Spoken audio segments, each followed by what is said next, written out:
It says something about what's in a name. And when it comes to names, brother, we've got them. And I've been wanting to write something about names, so far as the swim team is concerned, for a long time. Because every time it seems that I put a lineup up on the board, it becomes rather cryptic. A lot of code names up there, which I'll get into in a moment, that probably nobody knows the identities of, including me sometimes after I get it up there. Get very confused. And anyway, what's in a name?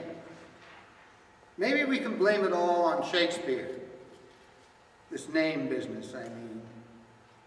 We all remember that lyrical tale of the star-crossed lovers, Romeo and Juliet, and the difficulties they encounter with their warring families, the Montagues and the Capulets. And who can forget that moment when Romeo and Juliet meet at a masked ball, and like other couples we know all too well, they fall in love at first sight. Well, at least Romeo does. A short time later, Act 2 actually, they begin to engage in a discussion about their future together.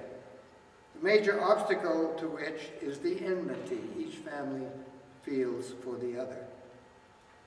In an effort to diffuse Romeo's doubts and fears of this seemingly immovable obstacle to their love for each other, Juliet poses a thought, albeit a naive one.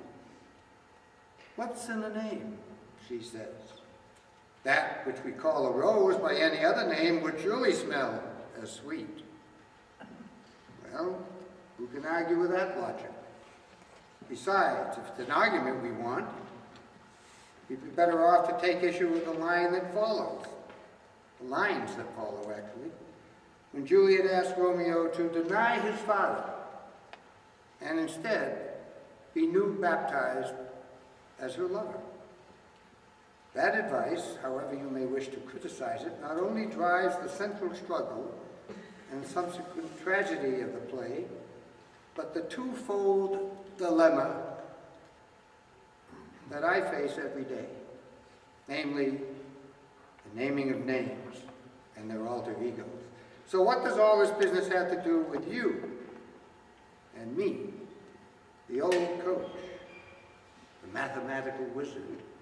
Not, as my swimmers know all too well, the suspect semanticist who never learned to make a short story short, who sees trouble around every corner with names like Witty, for instance, who suddenly, without any provocation whatsoever, becomes a completely different little chap named Woody.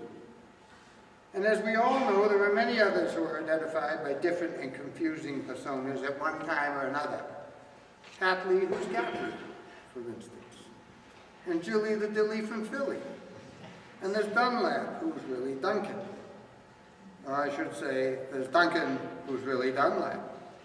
And Fenton.org. And Cad and Mad. And Phil and Lil, as in lilac-lila.lil. And Alma O.G. What Fun. For heaven's sakes, there's even a nun. You know who that is. There's a dandy named Mandy and a boy known as Buff. And Daniel the Spaniel and a real, are you ready for this, Quinn?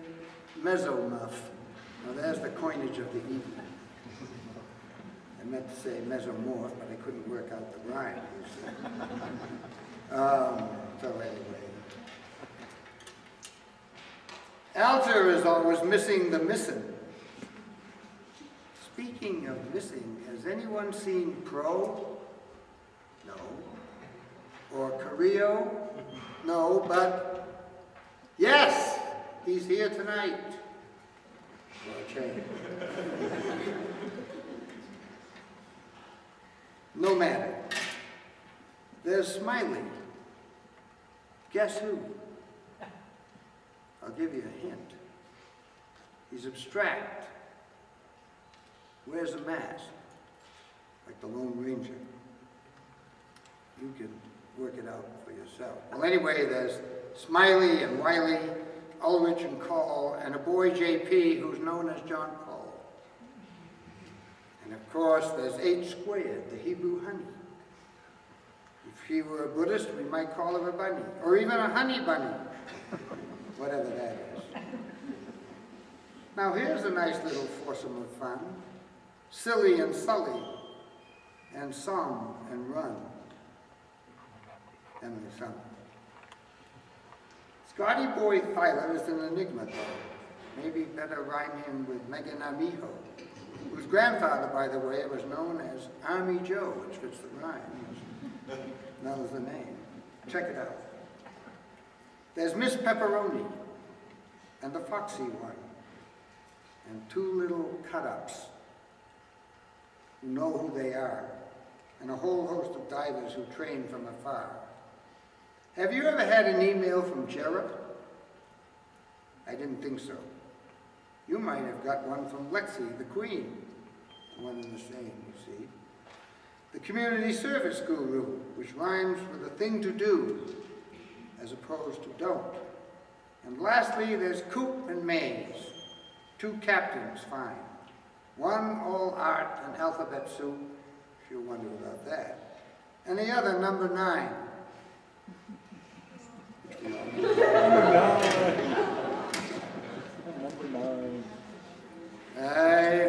For the parents, I have to understand that for 2 years running, 10th grade, is it 3 years now? Sidney Cooper, by some dint of magical power, manages to place number 9 at the state championships, which makes her the heat leader in the consolation heat, but misses, unfortunately for her, the championship heat. Now, beyond those affections, I've managed to string out more than 500 words, there remains the other perplexity which prompts me to ask the question, where are all the commoners on our team? The Smiths and Jones and Browns and Greens. There's only one, it seems, and he's on the JV. One answer could be that the S and J's and the B and G's have been reduced to redundancies, replaced by an Asian invasion full of yangs.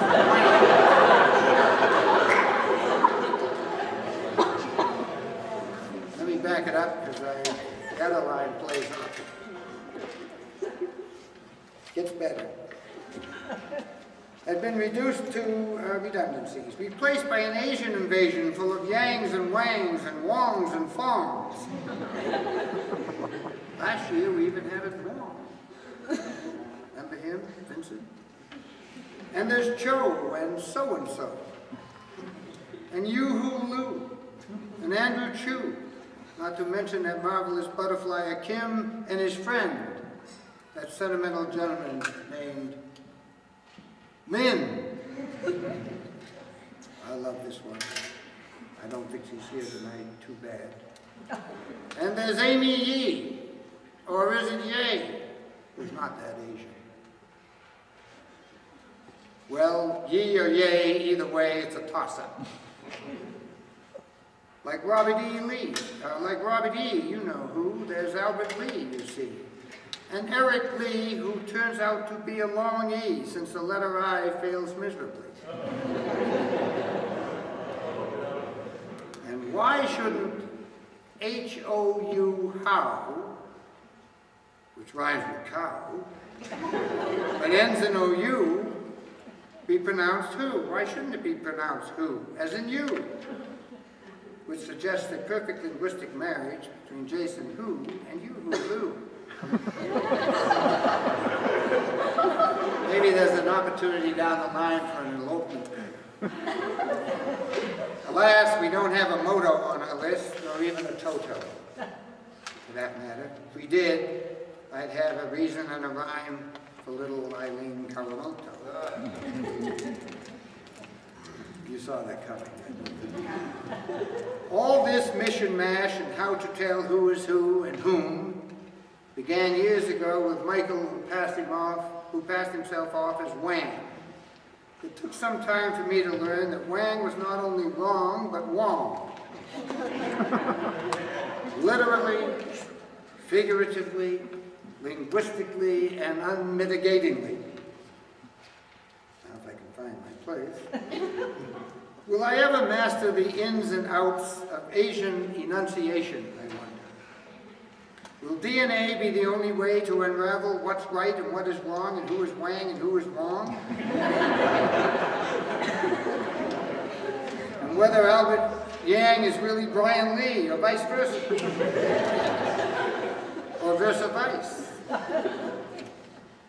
Now I haven't mentioned the name Mufti yet. For good reason, you can bet. Its roots hover farther west, somewhere between Tibet and all the other names on the manifest. Perhaps the best of all that could be said or even read might be a response to a not-so-anonymous promise made 4 years ago. So, Selena, where are you? This little pitter-patter is for you. Pitter-patter. Maybe it'll evoke a titter or two. Little Miss Mufti lay on a tufty, swimming. Little Miss Mufti lay on a tufty, swimming her way into space. She zipped past a rocket, stuck a star in her pocket, and orbited on in the race.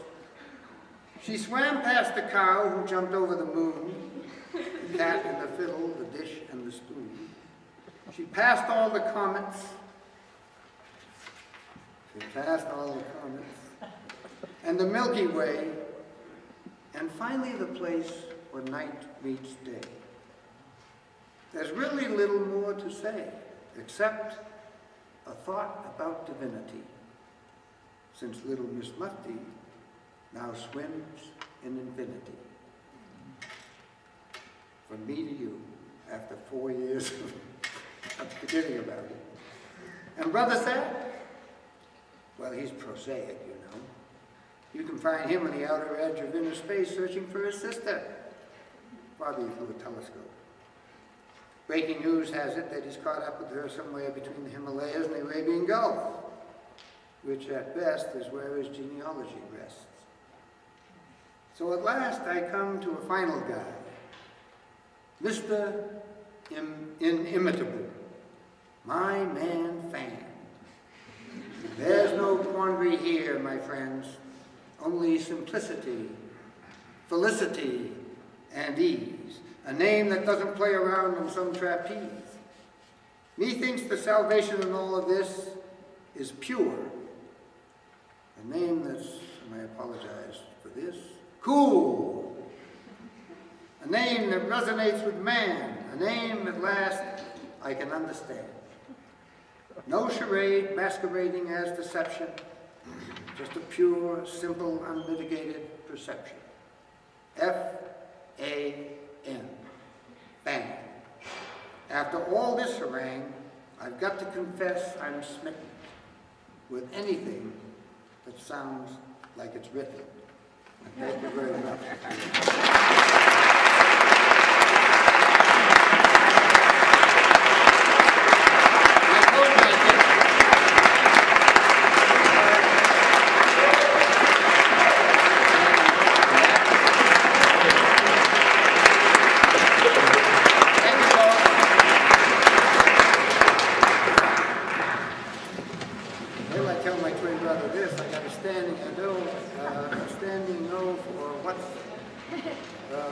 Not what's my line, but what's in the name, which he hasn't read. Now then, I want to introduce to you Colin Martin's successor. I guess we could call him that. Jilon So, who's going to play an etude from Chopin this evening. And so welcome him, please.